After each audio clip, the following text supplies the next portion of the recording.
బామర్ది మీ అక్క మాట విను. ఎంచక్క అమ్మాయిని లాలించు బుజ్జగించు, సరదాగా టైం స్పెండ్ చేయి. పదవైపోదాం. సరేరా హరిణి, నువ్వు డోర్ పెట్టుకోమా.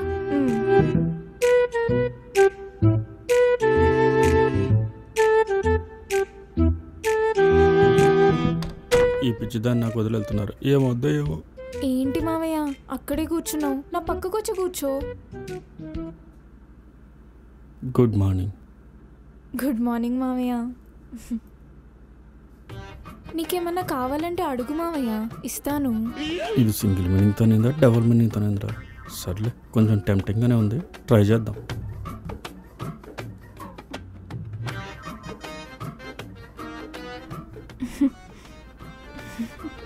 అమ్మయ్యా, సిగ్గుపడుతుందంటే దీంట్లో ఉన్నది వెళ్ళిపోయినట్టుంది. ఇంకొంచెం ముందుకెళ్దాం.